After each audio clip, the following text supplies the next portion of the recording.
Hi, good evening, everyone. My name is Marina Isgro, and I'm Associate Curator of Media and Performance Art at the Hirshhorn Museum and Sculpture Garden. Thank you so much for joining us for tonight's event on process with Laurie Anderson. It's great to see a nice big crowd here tonight. Quick note that card captioning and American Sign Language interpretation are provided for tonight's program. You can find more information about both of those options in the chat. So tonight, Laurie and I will be in conversation for about 45 minutes, and then we'll open it up to audience Q&A. So if you'd like to submit a question, you can do that at any time during the program.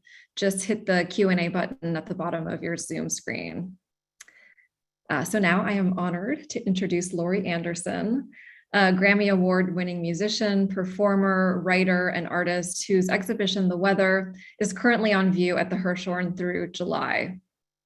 One of the leading multimedia artists of our time, she is especially known for her groundbreaking performances that combine captivating storytelling with music and visual effects, and for her pioneering work with electronic technologies. As a visual artist, Anderson has shown work at MoMA, the Guggenheim Museum Soho, the Walker Art Center, the Centre Georges Pompidou in Paris, and other major institutions. She has released numerous albums, including Big Science, which features the iconic single "Oh Superman." And she recently delivered the Charles Eliot Norton Lectures at Harvard University.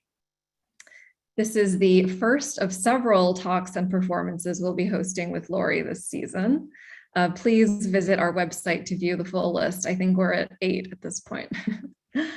So today, Laurie and I will be talking about artistic process. By the time most of us see an artwork, it is finished and ready for the world to view. But what we don't often see is what the work went through to reach its final state. What was the initial idea? What did the first draft look like? How and why did it evolve into what it is now? So we're going to address these questions while discussing several of Laurie's projects, starting with The Weather, an exhibition that underwent many transformations before opening this fall. And it's been my true pleasure to work with Laurie on the show over the past 2 years of that process. So Laurie, thank you so much for joining us tonight. Thanks, Marina. Yeah.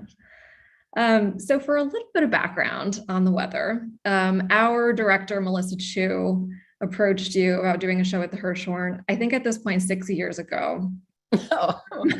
And since then, it really evolved and changed quite a bit. First under my predecessor, Mark Beasley, and then during the COVID pandemic and the long museum closure. So I thought we could start off just looking at some of your initial concepts for the show. Maybe you could walk us through those and some of the changes along the way. We were thinking of maybe starting with virtual reality, which was initially a huge part of the plan. Yeah, here's one of the first plans. Whoops, here we go. And that one, I think it's one of somebody counted 125 of these maps. Yes, our exhibition designer has a folder called 125 Lauries. Oh, they hate me. Oh, okay. So this is when it was going to be, there was going to be a lot of virtual reality in this show. So you see here, one was called To the Moon, and we had a lot of plans for how to put people in headsets and into the virtual world. I also see something called the word bush. A lot of these things I barely remember. I think that was a projection onto a tree so that all the branches looked like they were streaming DNA. And then here's one that still has the VR in it, and also has screening rooms and all sorts of other ideas. Now, so we really wanted to sort of plunge into this VR world and have people put their headsets on and just like drop into this place. And because we're going to look at just a little clip of one of these pieces that was called Chakram. And here it is. Let's see, let's start it up here. And you put your headset on, and then you go into this other world of stories, really, and images. So through these various doors and along.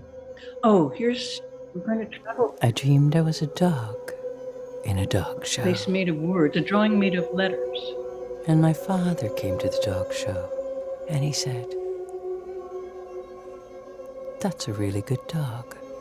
Because I like that dog." virtual reality is a void. You have to put, the first thing you have to put is atmosphere. So what my collaborator Shin Wang built was atmosphere, fragments of things, in this case, tiny letters, because this is a place made of words and stories. So and you fly through this thing. A lot of people start falling because it's free. I mean, seeing it on a flat screen like we are now, if you go like this, up to your screen, then maybe you'll get to fly through this place. But it's a whole lot of scary ramps, and then you can fly through here, you can fly up above the whole edifice and see a lot of stuff. It would take a very long time to be there, so we're just going to jump out now. Much time, and we're going to look at still from it, and this from another piece called "To the Moon," which we are going to show. And in this one, you fly to the moon, and here's a scene in which you see all of the trash sort of circling around the moon and the Earth rising. This was one of the plans of at NASA at one point, is going to basically ship all the trash to the moon and all the pesky manufacturing things. Here's another scene in which now the atmosphere and the air is defined by DNA, these dinosaurs on the moon that you can fly in and through. It's really a lot of fun. I mean, I was really looking forward to having a big VR presentation, because we've gotten to do that in a lot of places around the world, and it's intoxicating. Here's what it looks like when you are in this. This one is at Masmoka, and that I think it's still running, I think. Anyway, you put these massive headsets on and off you go into this world, so that it wasn't too drastic a change from this world to the virtual world. We built in Manchester, when we showed it a couple of years ago, a place where you could sort of transition, so where there would be projected images onto the floor and sort of spheres and here and there to make the transition a little bit easier between those worlds. Here is what we were going to build at the Hirshhorn. We were going to build a little floating platform, and so the VR would be above and below and around you, as one of the areas where you were sort of waiting for the experience. And then here's another drawing of how that was going to work. So pandemic shows up, and this is not possible. We just couldn't use headsets. And so I remember that meeting. Well, okay, VR is out. What's plan B? I was like, plan B. So yeah, because that was like a third of the floor plan was going to be. It was a big part of the show. So they go, what else do you want to have? And I was like, yeah. I mean, obviously everyone had to do that in the pandemic and is still doing it. So what we did was we used a little piece of the hallway eventually when the show opened, with one scene from this work projected on. And so it looked like this as you come through. This is now where you're in the Hirshhorn, looking at projection. And you just get kind of sucked into this doorway. And then you walk into a room that looks like this. And now this is sort of my version of what VR would look like in paint, So this is full of stories and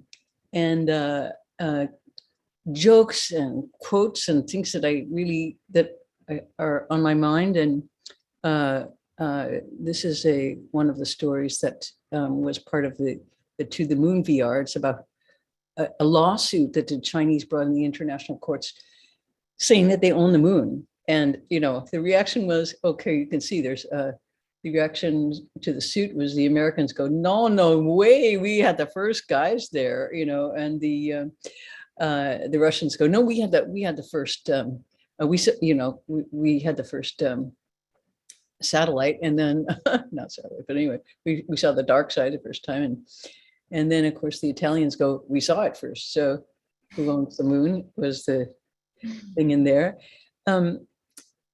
Marina, you were there when I was working on this thing. I was there, yes. This was a 2 to 3 week period where Laurie was painting this entire room by hand, covering the total floor, all 4 walls. She was riding this lift up and down that you can see on the right, bent over the floor. I honestly don't know how you did it, Laurie, for 8 hours a day, every day.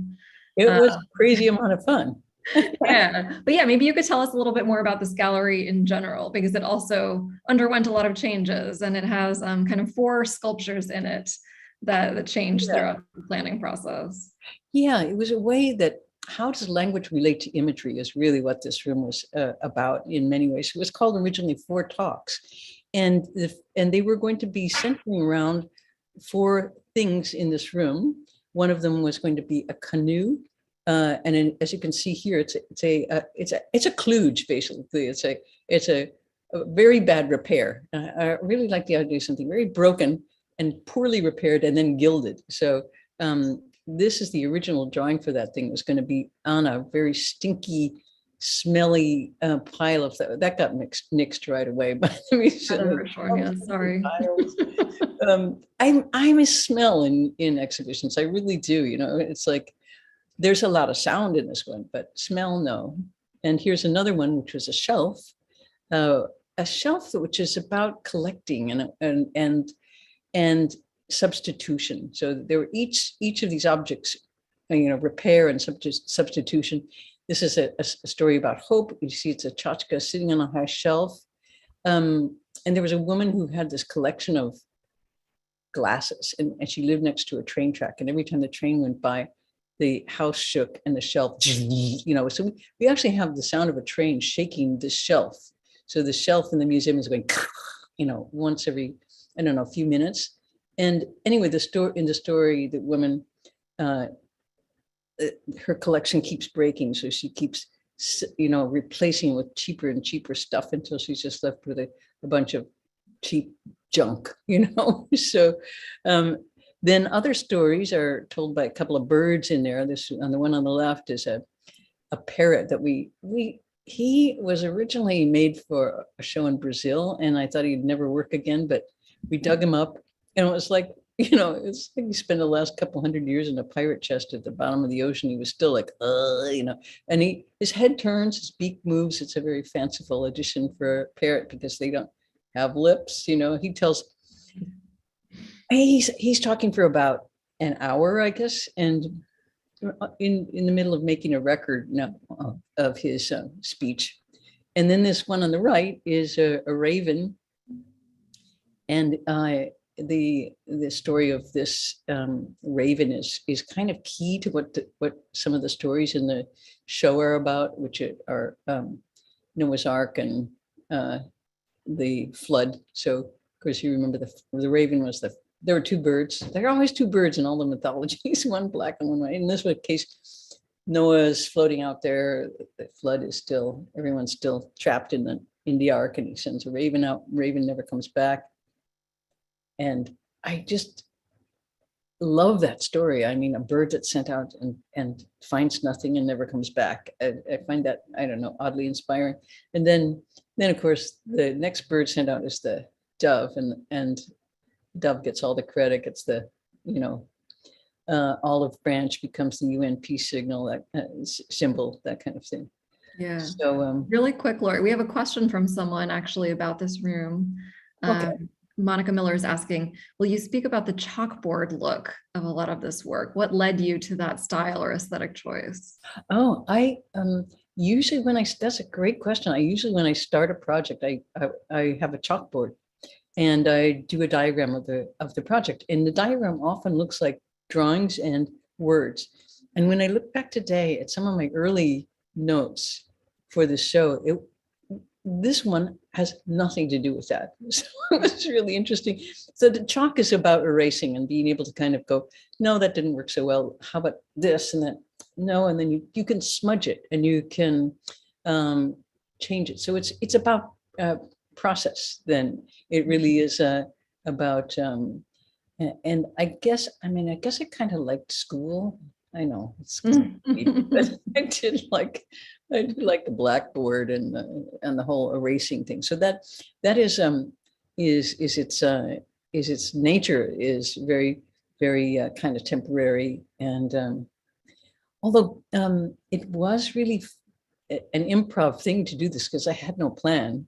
I just started with one phrase and then kind of free associated the rest of the Yeah, and it wasn't chalk, it was paint. So once you put it down, it was, yeah. it was No, on that would there. be great if people could erase it with their socks. I did have a room once in my studio that was actually slate, and it was black slate, all four surfaces. And you could erase that in your socks and just, go in there. It was really fun. It was very dusty though. So anyway, Yeah. that parrot over there on the left had an earlier ancestor. This guy was a parrot that I made, I don't know, maybe mid-90s. It was in the Guggenheim Soho show. And this parrot was interactive. So you can see the same chalkboard thing is in there. It's been something I do a lot of. This parrot was had a sensor in his chest, so you could tell if somebody would enter the room, and you try to engage them, get them to come over.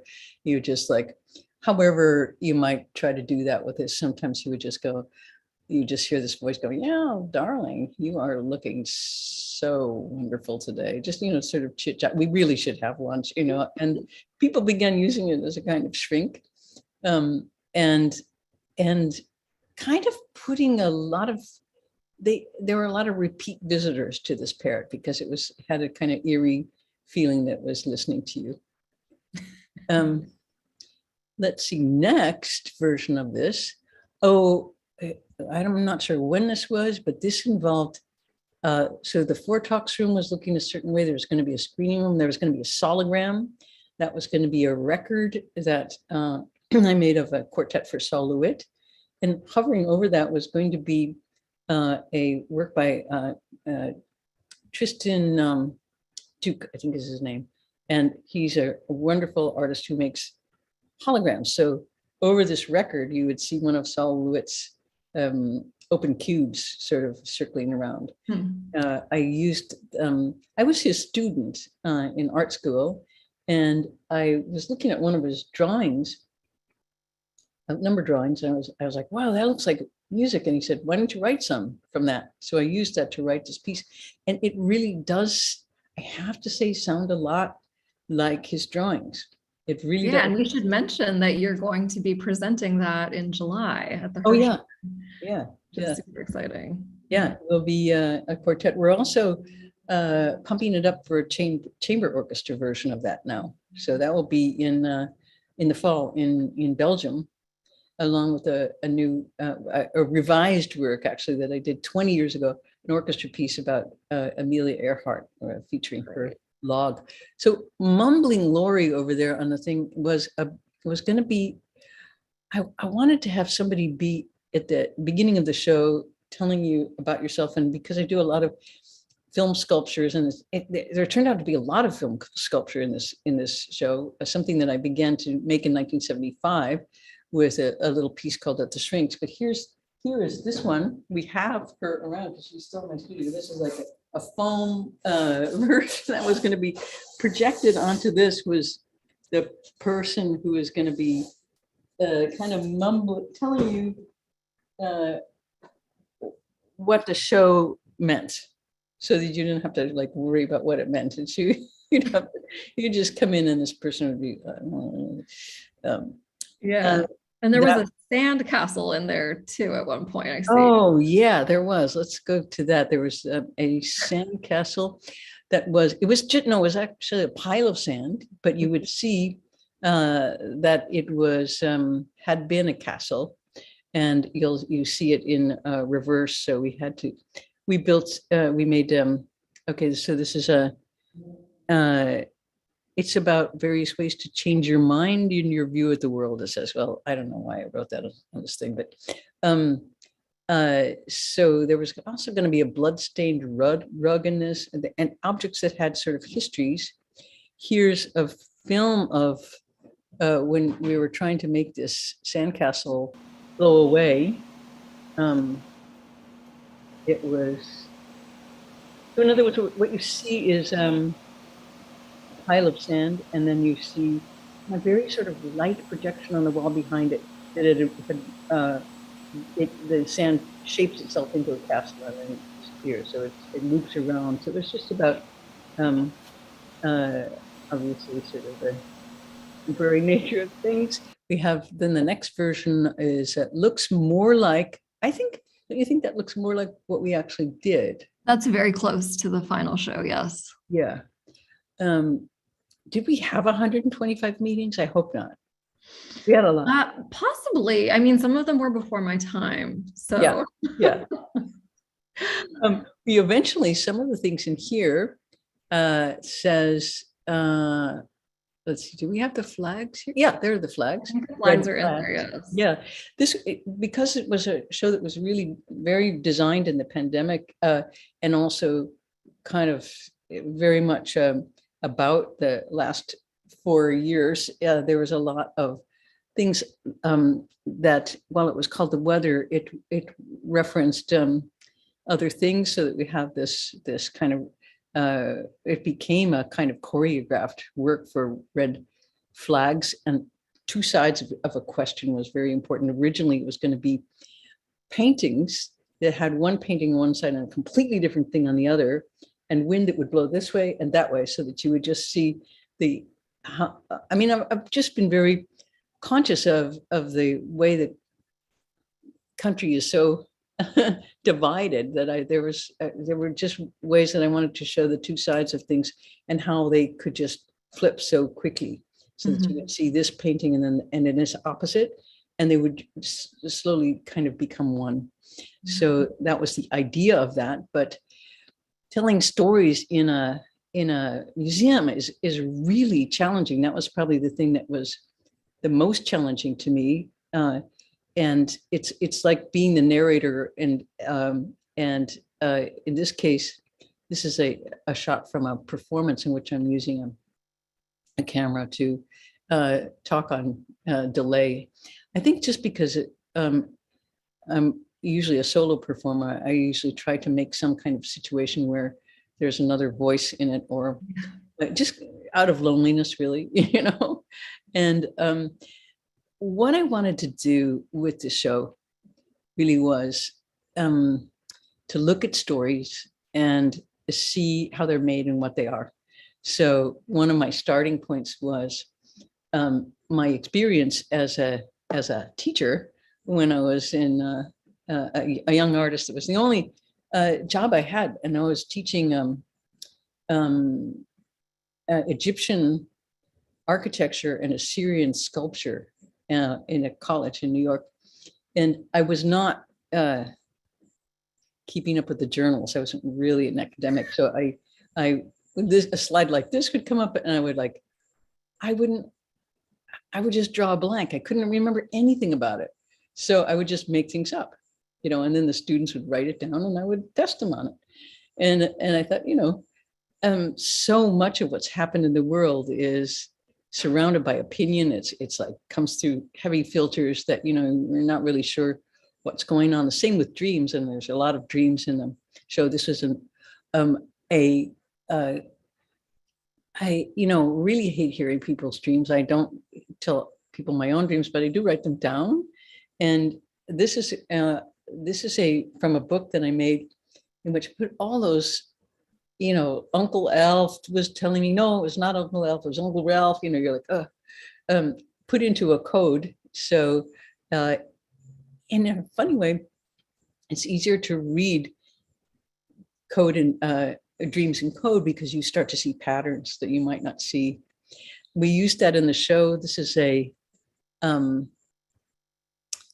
is this book doing, by the way? I mean, is that holding up? It's holding up, yes. So okay. This was a very late addition to the show. Right, that's right. Yeah. And there's been some wear and tear. I mean, with all of these mechanical things, the flags, the book, and so on, there's always going to be, some wear on the materials and on the motors.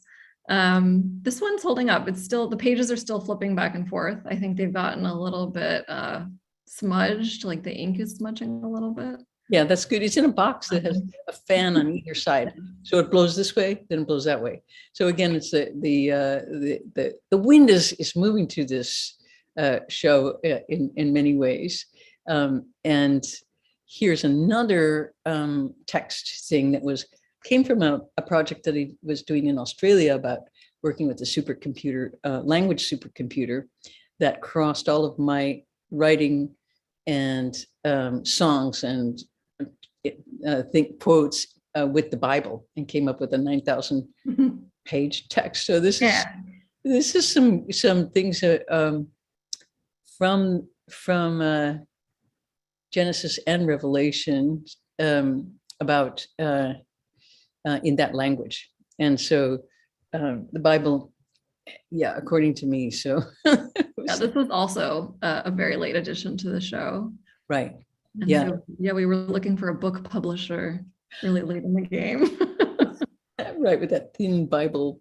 The paper. So, yeah, I mean, that was the original thing of when they working with the supercomputer. They said, what do you want? You're the artist in residence here. What do you want to do with this language supercomputer? And my first response was like, it's a supercomputer. Why doesn't it figure out a project to do? So then I said, let's teach this supercomputer to read. And how about the Bible? So the very first thing we did was take the 3 streams of languages that went into making the Bible: Hebrew, Aramaic, and Greek. And you could, if you increased one, you could see what it would sound like if it was more Greek or more Aramaic. And the question was, if you use more of the Greek in the translation, would the Bible be more rational? If you use more of the Hebrew, would it be more mystical? We did not really get an answer to that question. Yeah. So I think we have a few more images of things that did not ultimately make it into the show. So Laurie, maybe you could talk through just a few of those. Let's quickly go through that. I know. Yeah. I think people are also interested, based on the Q&A, in why certain things didn't make it into the show. So how do you edit? Oh yeah, I can tell you. Well, this one didn't, because I've made a lot of images and films and videos, and I thought, and that's the hard part about taking this from the world that I come from, which is performance and media. How do you put that world that comes from darkness into a very white walled situation, a very presentational situation? It's very different. And also, how do you put narrative in something like that? Because you know how it feels when you're looking at a show and you're looking, there's the sculpture, there's the painting, you can see them like boom, and then you go to the video room and you're going, oh, that's going to take me 4 hours to get through this. So here's the video room, and I wanted to put it on, and we didn't do it because it stops the traffic too much. It's not really, we are going to show them later. When is sometime later, right? I think we can put the exact date in the chat because it's not coming to me. Yeah, so we are showing 2 films. Yes. Yeah, so the reason for these is it interrupts the flow. It's just not the right thing. This one was a series of models that they were tabletop projection things. And they were, for example, we were going to have cameras in 4 or 5 places in the world that I considered like utopias. And I guess it was the pandemic that was making me feel this is miserable. What's a really beautiful place? So we were going to have cameras and little projectors onto these models so that you'd see these perfect places day and night for many months, and you could just kind of dream about them. I guess it was just about being trapped in the pandemic. This is and needing to go out somehow. This is a monument that I did when I was asked to make a monument in New York. I made it for murder victims, and again made a model and projected on it. So these are kind of like moving sculptures in a way. This monument that I proposed was, I think this was for the New York Times, was a temporary monument because I knew how many people would complain about a murder monument in their neighborhood. So I made it so that you could move the monument, you could take it up, and the water supply could be some other fountain, but the murder monument go elsewhere. This is I wish this had been in there. It was just a very, very bright yellow room made of felt, and it was just going to be there was going to be some kind of sharp, sound that would just, so there was a listening mat in it. It was a little bit about COVID, and this was a singing barbed wire piece that I was trying to make along the border. So, just the way songs are connected to roads in the US, like Route 66. This was going to be a road that was singing songs through the barbed wire, which was going to be activated. So how it can kind of hum. And so this was going to be then coming into the museum along the curved wall of the Hirshhorn. You would be able to see various points along the border where this singing was going on. This was something that is a little too complicated to explain, but it was a green screen thing where you'd step up to a podium as you're the visitor, and you would be answering questions, but and your face would be projected on the wall as you do that. But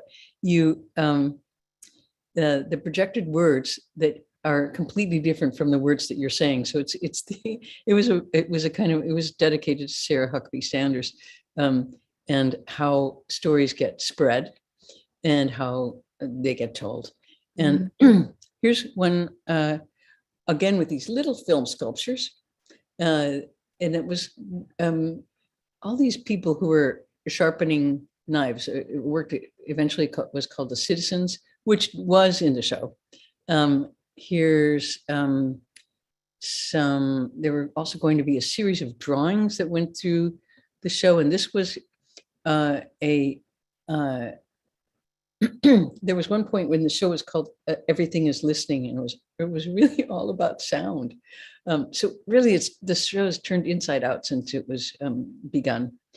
I'm sure a lot of people experienced that in the pandemic. You start working on one thing, and by the end of this time of strange solitude and your mind is like working in a different way, it becomes very different. This is a story that I've always loved, which is a kind of apocryphal story about a vase that ancient Japanese pot was incised with grooves.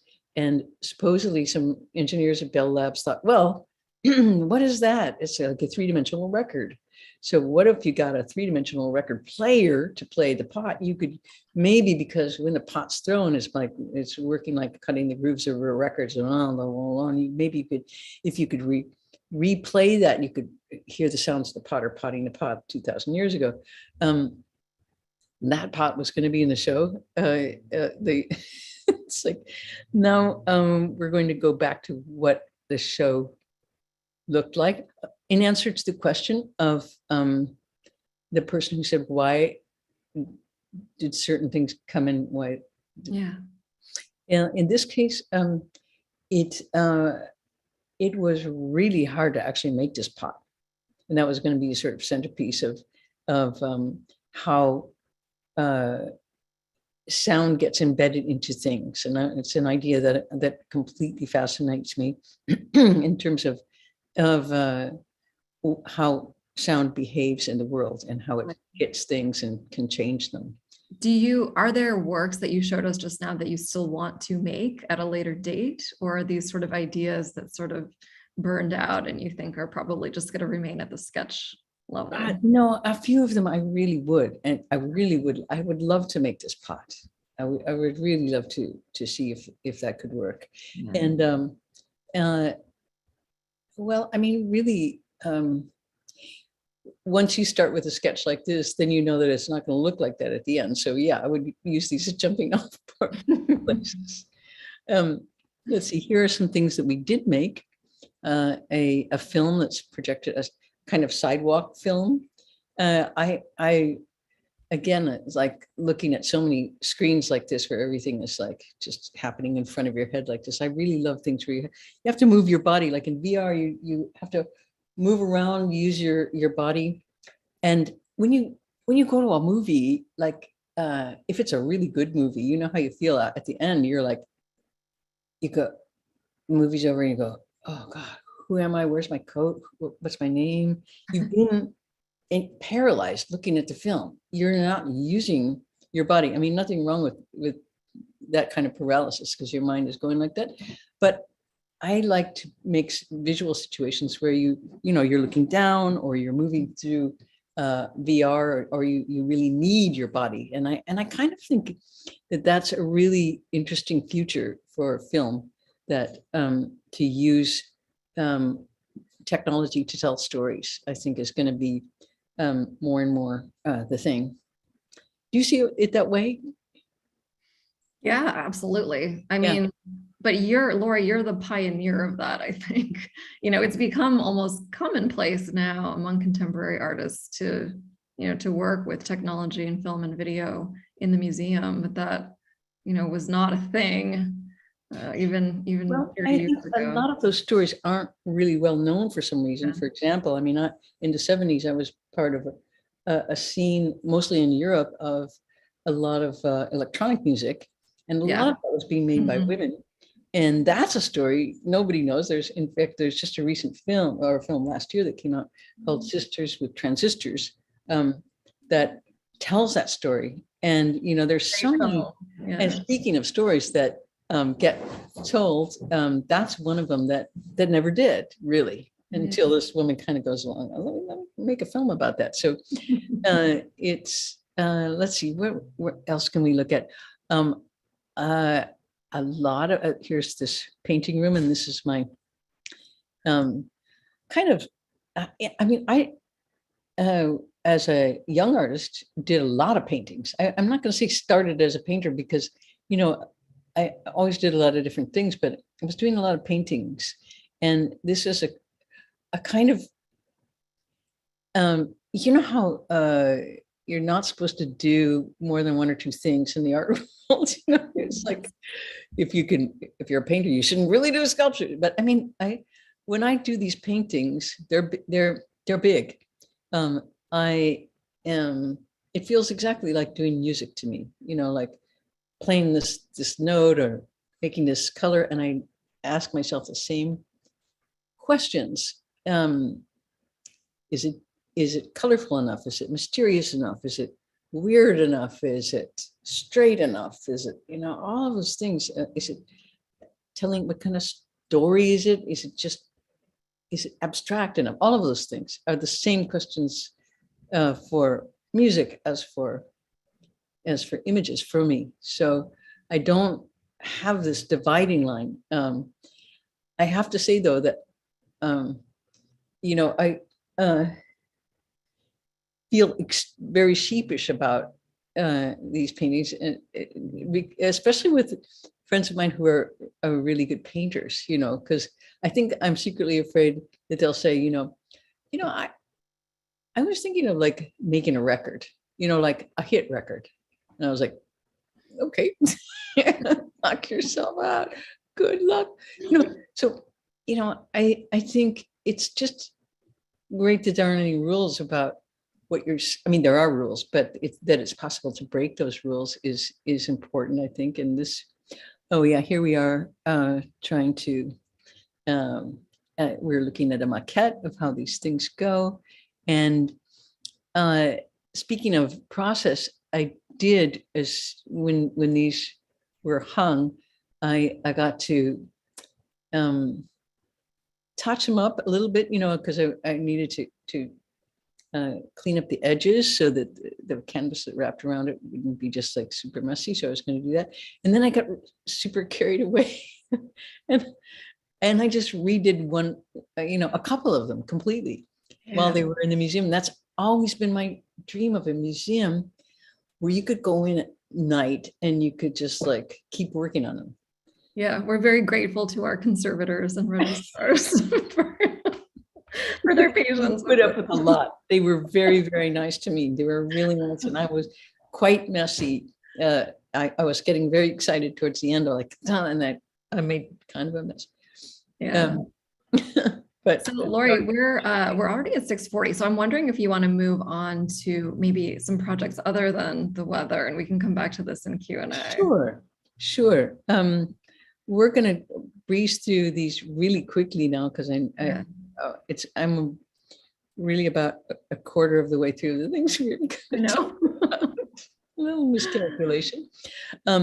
In the show, there's some retrospective things. In this case, a table that you listened to, which I made in 1978. So this was a real retrospective part. And in terms of process, I made this table because I was writing something, working on an electric typewriter. And I read the thing and it was so stupid. I was like, oh, and I put my head in my hands and I heard the motor coming up through my arms and into my head, like putting on headphones. I thought, bingo, I'm going to like make a singing table. So this is what it is. It works through bone conduction. This way you have some drivers that compress the sound, drive it through your elbows and up into your head. We made it in Brazil, a more communal version because, you know, that Brazil is so, there are lots of people around the table. So they're all listening to that. And because it's a little science fair, I would just draw a picture of how to use it on the wall rather than describe via bone conduction. You put your hands on it. Just did something to say, you know, how here we are. We're back at the Hirshhorn, and this show is dedicated to Lou Reed and also to John Cage. And here's a picture of John and me listening to traffic in his loft in 1991. And it's I don't know, that artist is endlessly inspiring to me, you know, John Cage. Also really because of his, you know, he was so happy. That made a huge impression on me, you know, like a lot of old people are like, I had it, you know, it didn't work out. He got more than I got. I'm just, yeah, I'm sick. I had it. You know, but he was like, what should we, you know, he was always smiling and always interested. And I thought, this is, and this is his quote, everywhere is the best seat. So it's happening in here, you know. Absolutely. I mean, I think he had a kind of curiosity about the world that reminds me of you a lot. Well, he was very open-minded to sound and Yeah. saw everything is music. And that is something that teaches you so much. And you realize that you're always, it's always available to you. Yeah. So he's quoted many, many times in the show. Right. I don't know if there's time to quickly show a couple of things from Aichi. Shall we do that? Yeah, or let's do that. Let's do that. Okay, So yeah, so yeah. this is jumping back in time to a project you did in Aichi, Japan for Expo 2005. And it's a series of installations called the Electronic Garden. Yeah. So I was asked to take a classical Japanese garden, which they kind of tore up, and they said, we wanted you to make an electronic garden. So they pulled this one up. I don't know, and it's a lovely place. And so I began learning a lot about Japanese gardens and what to do. And I made a number of, it was a huge project. And I'm showing it to you because many of the projects, again, and proposals didn't work out for technical reasons, but sometimes I got around it in some way. It's some of the things that were happening were little floating islands of imagery, so that you would see the weather, the sky reflected in the water on these little plates. There's something like that in the Ford Talks room now too.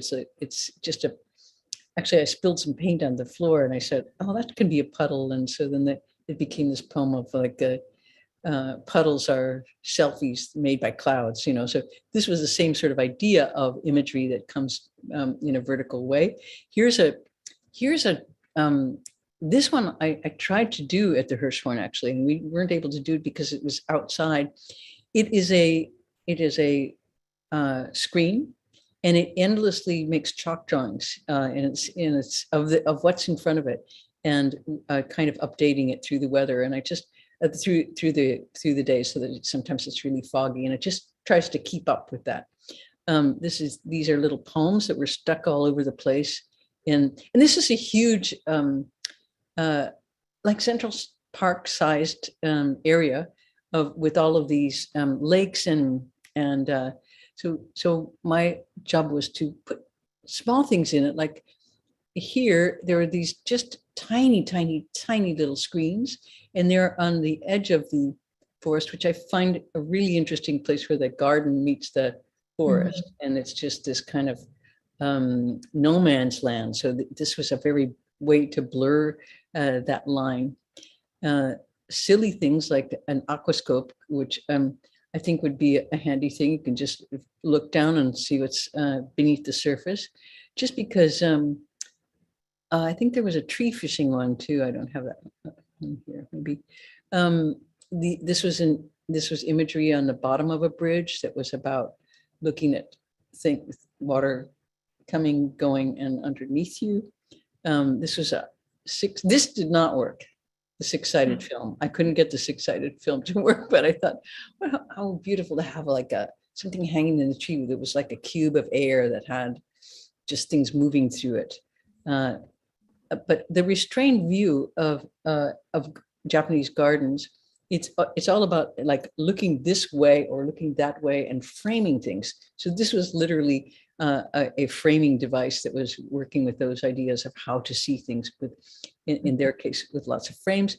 These were rocks that were sort of very subtly put into the other piles, but would just start to glow in kind of weird ways. And I got to work with, like Museum of Natural, or these places that would make fake rocks, and they would just sort of do very subtle things. This is tobishi, the stepping stones that were poems that you would. A lot of these things were about streams, and this was a stepping stone that had a. And then there were also these little automated things that would move down streams, because if you wanted to write a love letter to someone, you would drop it in the stream and go down, and they would meet. Let's see what. Oh, this is some binoculars in which you could look at, and they made everything look really hellish. They would add really bad filters to a really beautiful scene, so you'd be looking through that, and suddenly everything was just. It was the scene, but everything was melting. That's one that's a very handy thing to have. That sort of negative binoculars. Lots of things that were going below the surface. This was a water wheel that you could turn over on the edge, and have things come and go. Now, in the end, the park. So there are all these ideas, and again, they went on for a couple of years. We're making all of these things in tests, and then finally it comes to what are they really going to look like in the park. And it was really fun to make, because it was all these little icons that would take you through the experience, and make it, and things, glowing things under bridges. This one was a nice one, which was. It's just a visual scramble in the trees, and it was made for children. So only from one point does it look like a tiger. Wow. The time it just looks like gibberish. So a lot of it was about seeing and experiencing water, and walking in different ways. There were many things with headphones. There were many things with site-specific music that was done. This is an azumaya, which is a little like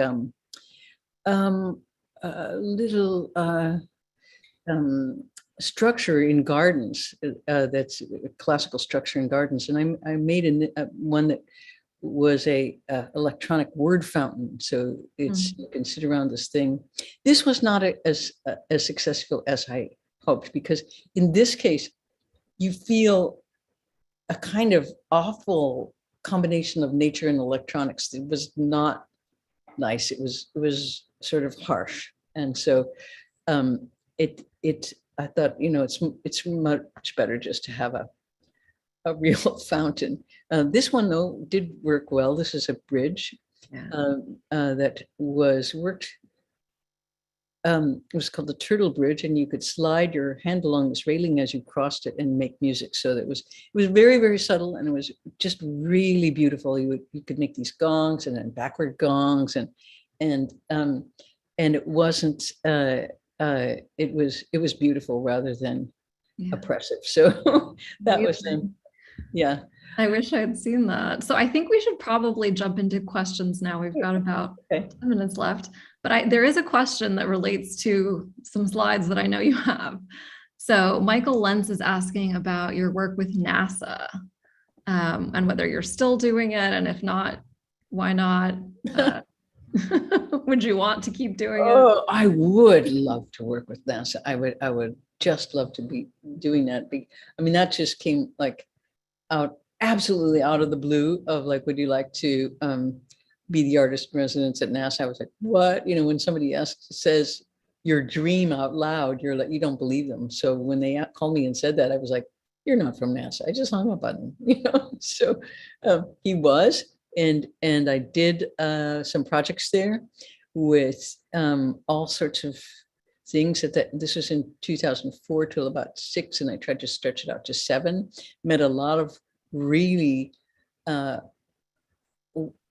incredible people, engineers and people just making these mind-boggling things. My relationship was mostly more towards the nanotechnologists who had more time to talk to the so-called artist in residence, and they were asking questions that I found really very interesting.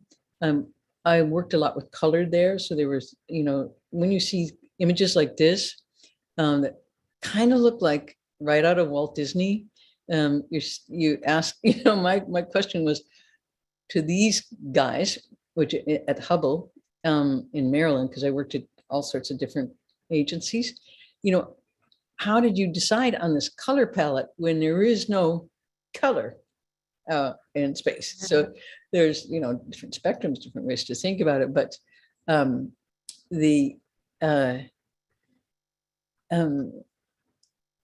answer, I said, how come you hit on this kind of Tiepolo, you know, palette of baby pink and baby blue and, you know, gold, and they said, well, you know, we thought people would like it. I said, we thought people would like it. I mean, first of all, I'm the artist in residence here. You know, I was like, aren't you supposed to be like giving a picture of how things are? Anyway, I was also there for the Mars. This is an image of a sound image of the first sound in the first image of the planet was in sound. And this is from the 60s that's an image of Mars. Later realized it looked more like this, sent up those little robot rovers. Now this is when I was there, they were painting scenes of Mars on the parking lot. You can see in the upper right corner that it's California, and this is just a flat that they're painting to look like Mars, where they were driving around. What kind of blew my mind was when these two, the Garden project and the NASA project, came together. When I realized, you know, that the red soil of Aichi in Japan looked like Mars. It was just this deep red stuff, and so the project was to use some of the robot rovers' very first images from Mars and beam them down into onto this, because the story, of course, of what we were doing on Mars, we're looking for life, and that is really what's going on in the classic texts of Japanese gardens too, in terms of text like Dogen, who wrote a beautiful text, is 13th century Zen master. Are mountains aware? What in nature has consciousness and what does not? I mean, are leaves alive? Are they, you know, what's alive and what isn't? So this search for life seemed to come together in this one project between those two things. Yeah, that's a great example of how two apparently unrelated projects, just because they coincided temporally, sort of influenced each other. Well, I think that it's such a basic question, you know, that that everybody's asking it from different points of view. We're asking it now in terms of AI, what's alive and what isn't.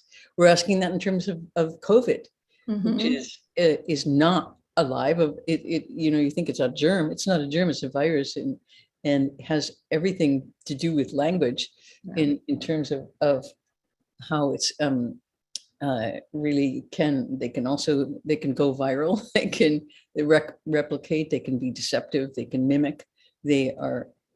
Language and virus are very similar. So, but they're both described as on the edge of life. Yeah. Sometimes language seems alive, but it's really a code, and so is the virus. That's why we can't. Language is a virus. Yeah. It keeps replicating and changing. So I think those basic questions are, no matter what, we're somehow we're looking at them through all sorts of different ways. Great. Okay, so more questions now that are back to the weather. I'm going to group a couple of them together. So William Davis is asking, have any reactions to the weather surprised you? And Dorothy Andrake is asking, have you spent time observing people experiencing the show? That's a really good question, because I have done that. In fact, I'm doing working on an AI guide to the weather, which is another program that I'm working with Machine Learning Institute. Is they also then put all my language and syntax, vocabulary, stories, whatever, let's say, approach to stories into this algorithm. And what that does is look at images, and then it comes up with language. It tries to describe that image, which is art criticism, which is, all of us who are trying to go, what am I seeing over there? What is that? How can I put that into words? Putting things into words and putting words into things is the exchange that's going on here. So I have a lot of photographs, and a couple of weeks ago, I went and took a lot of photographs of people looking at these things, and then running it through the program. And it's beautiful language. What it was trying to say, there is something on the wall, but it could be more like shadows, and there's something so it tries to go foreground, it tries to understand what's there, it tries to understand the world, and it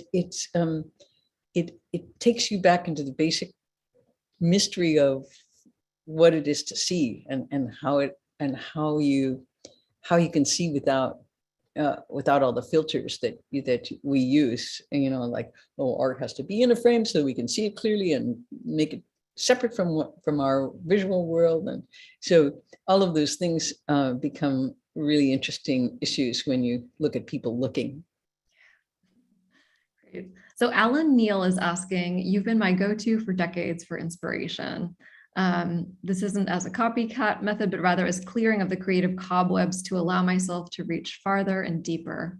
I've relied on you for this, and you've never disappointed. My question is, what does this for you? What clears your creative cobwebs, if you ever get any? Oh, yeah, there's, I think trying to,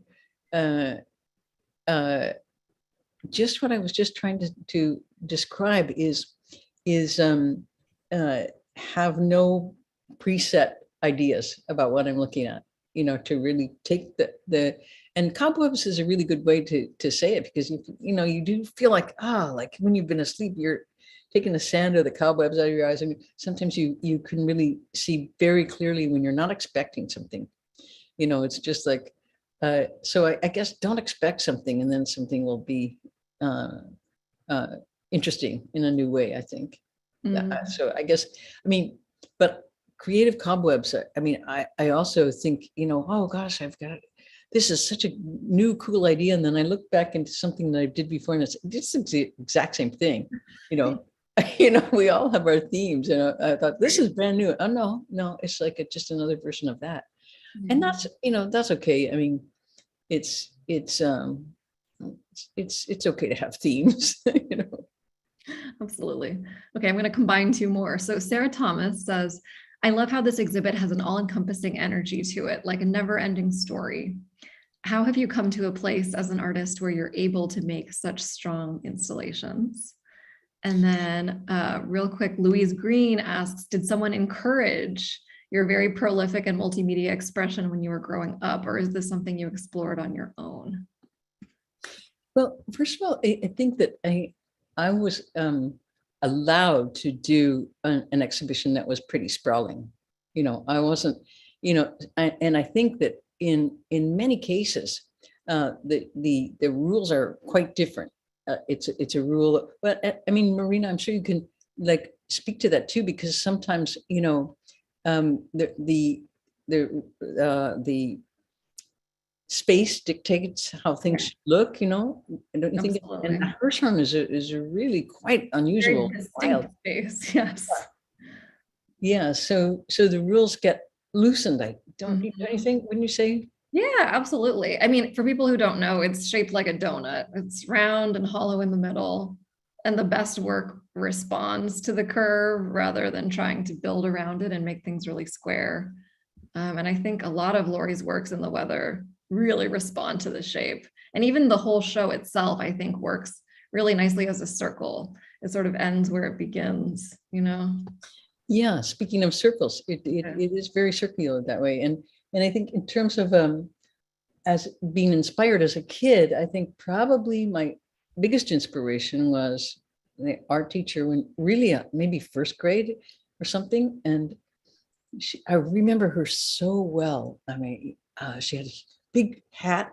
Our lives were completely ruled by bells at that point. A bell would ring and you'd go, you sit down in your class, another bell would ring and you get your books ready. And then another bell and you go down the hall, go to your next. It was very regimented. And the art class was, the teacher would come in and she would be, first of all, she'd be late usually. And we'd all be like, what? And then she'd come and go, hello, people, let's make some, I don't know, tomatoes. And get out your sloppiest pin. And then what really blew my mind is she left before the bell rang. And I thought, can you do that? This is like, I'm going to be like her. I want to leave before the bell rings because I don't want to be in the bell, in the bell trap. I could see that really clearly, that she was not in that trap. And so, how you just remember when you're a kid, somebody who's like free. You go, I want to be free. It made a huge impression on me. Yeah. That reminds me of one of the questions that someone asked. I'm looking for it now. Oh yes, Jenny Cashmore asks, what does freedom mean to you? Ever since I've had email decades ago, my signature was a quote from one of your early pieces. You were born and so you were free, so happy birthday. Yeah, I think it changes all the time, this idea of freedom. And this is at the beginning of working on this show, I was and still am troubled with the rules that are kind of becoming more and more apparent, that we have to toe the line in so many ways. That our culture feels more restrictive now to me than it did when I began as an artist. Now, that was also not so far from the 60s. It wasn't so far away from the 60s, the early 70s. So in the 60s, it was really a thing of like, I'm just going to like dance down the road and figure out what to do. And the people who had a plan, the people were, we felt sorry for them. I'm going to get a job. We thought, oh, well, that's really, whoa. It was the 60s. So I think we would have never admitted that at the time because we were avant-garde 70s artists and we were not, doing macrame in the back of the van, we were like progressives, but we had that in us. And also the other point was making art at that time, which was part of a world of Gordon Matta Clark, Philip Glass, Trisha Brown, Richard Serra, people starting out and like people who we never thought we would make a living from doing this stuff. Never. That's pretty different from now when young artists are, they start out and their parents are happy when they say, I'm going to be an artist. They're going, when is your multi city studio going to start up, Right. Okay, we are over time, but I'm going to ask you one last question to close things out. So Gary Hallbrook asks, is it possible that the weather exhibition itself is a step in a longer process? If so, what's next? Well, it's true that I do feel the whole thing as process, and I guess the other part of that situation is that I've never felt like I finished anything ever. Yeah. I never felt like that's it, perfect. I would abandon it, I would just I don't have any more idea. I don't know how to fix it. So that's when I was over that, when I was finished. So I have a lot of projects that I'm working on now. Some, as I mentioned, orchestra pieces and opera and some books and a soap opera and all these kind of crazy, slightly unrelated things. No, very unrelated things. And so I think they all have, in a funny way, the same relation to the garden and Mars did. They're all about ways of trying to figure out what life is, and what a story is, and what right now, the thing that's most exciting to me is I'm in a small group studying something called the nature of mind. And it's a kind of Buddhist group that kind of tries to actually go back in and see your mind and how it's working. And it's one of the most exciting things I've ever done, because I've studied this since the late 70s, but I never really felt that I was making so much progress. And sometimes when you go, oh, that's it back there, I can see it. So that's really thrilling, because for me, being an artist and being a Buddhist are exactly the same thing. It's just about paying attention and not believing anything. You don't have to believe anything either way. Nothing. Because it's up to you to figure out what it is. And so that I find exhilarating, that it's not what anybody tells you. It's what you find for yourself with your own eyes, with your own ears. And that's dangerous. That's really, that's free. That's a great place to end. Thank you, Laurie. Yeah, it's been fun. Yeah. It's always great to be with you, Marina. It was wonderful to make the show with you, because you've always had such great ideas, so I really, really appreciate that so much. So much fun. This is by far the most fun show I've worked on. It was really an adventure. So I also want to thank Shamika and Joy for their assistance with interpretation and captioning tonight, and Amy for managing the program. A big thank you to everybody who tuned in. So a quick note that our next Zoom event in this series with Laurie will take place on March 8th, International Women's Day. And it is called Oh Super Women, an Artist Talk with Rada Akbar and Laurie Anderson. So please tune in for that. And then a very quick note that this coming Monday, a series of Laurie's video shorts called the Personal Service Announcements will go live on our website, and we'll be screening through the end of the show. So please check those out, and have a good night, everybody. Thank you. Thanks. Bye, Laurie. Bye.